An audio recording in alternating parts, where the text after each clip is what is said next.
Hampir 1 bulan David Ozora, korban penganiayaan Mario Dandi Satrio, anak Rafael Alun Trisambodo, mantan pejabat pajak, terbaring lemah tak berdaya di ICU Rumah Sakit Mayapada, Kuningan, Jakarta Selatan. Meski kondisi David perlahan menunjukkan kemajuan, namun masih harus mendapatkan perawatan intensif dan belum dapat mengenali lingkungan serta orang yang berada di sekitarnya. Pihak keluarga pun khawatir dengan dampak proses penyembuhan yang akan dijalani David ke depan.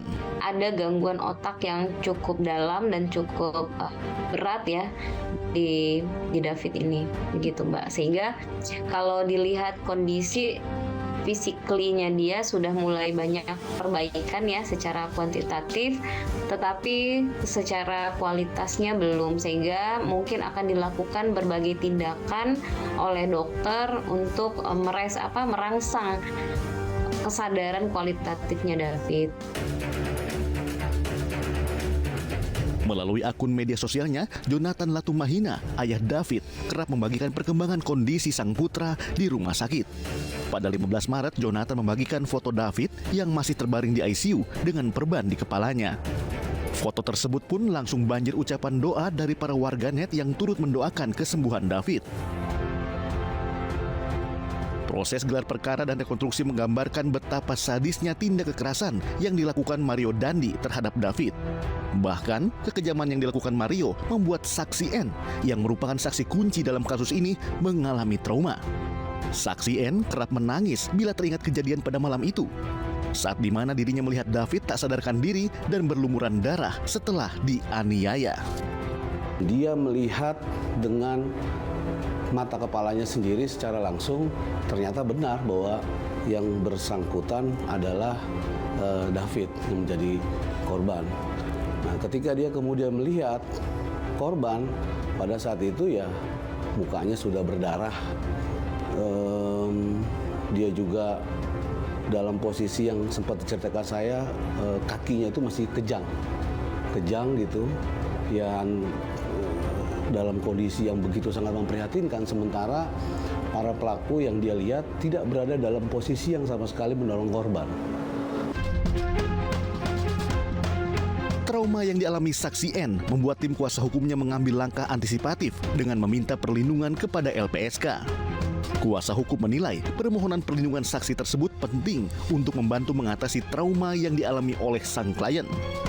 LPSK pun telah menerima dan mengabulkan permohonan perlindungan yang diajukan. Karena pada saat itu korban kebetulan kan sedang bermain di rumah anaknya kan, di rumah dia, dan itu merupakan teman anaknya. Ketika peristiwa itu terjadi kan, itu memang di luar pengetahuan dia gitu, dan itu lokasinya terjadi di depan rumahnya. Jadi kayak ada perasaan bersalah seperti itu, dan kemudian ditambah ketika melihat kondisi korban yang begitu memprihatinkan ya, dan itu yang kemudian mengganggu psikologinya dari saksi N. Jadi saya kira bahwa kemudian pertimbangan untuk mengajukan ke LPSK itu justru ya lebih berkaitan dengan persoalan kejiwaan.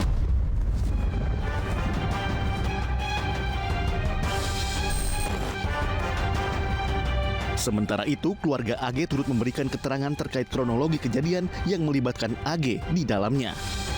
Menurut keluarga AG, peristiwa tersebut bermula saat Mario Dandi meminta AG untuk menghubungi David Ozora melalui pesan chat untuk menanyakan posisi David saat itu.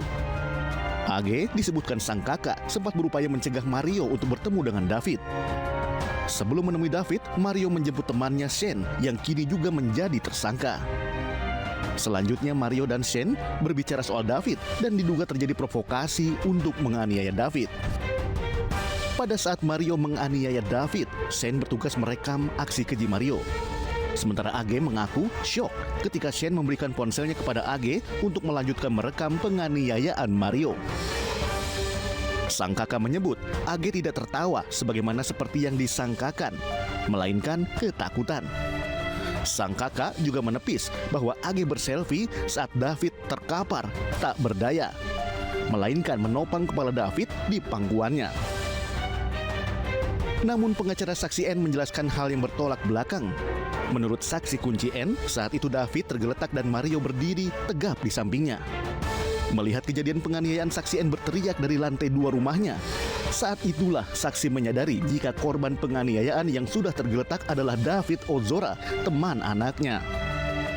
Bahkan di tempat kejadian perkara, saksi N melihat Mario, Shane, dan AG sama sekali tidak menolong korban. Ya jelas banyak perbedaannya. Justru dengan proses rekonstruksi yang kemudian kemarin digelar, ya artinya terbantah, gitu kan. Kalau saksi N kan dari awal sudah menguatkan pendapatnya dan memastikan bahwa para pelaku itu, ya termasuk Mario, Shane yang kemudian melakukan perekaman, kemudian ada anak Agi juga yang dia bilang sempat mengalihkan kan rekaman dari Shane ke AG, dan dia melihat di situ mereka tidak berada dalam posisi menolong. Nah itu kemudian kan tergambar dalam proses rekonstruksi. Kekejaman Mario Dandi saat menganiaya David dan sikap Shane yang berada di lokasi kejadian namun tidak menolong menimbulkan tanda tanya akan kondisi kepribadian mereka. Polisi pun menggelar tes psikologi forensik kepada kedua pemuda ini. Bagaimana hasilnya? Selengkapnya di iNews File.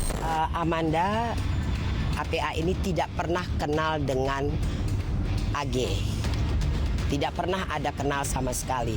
Dan hubungan Amanda dengan MDS sudah berakhir di tahun kemarin.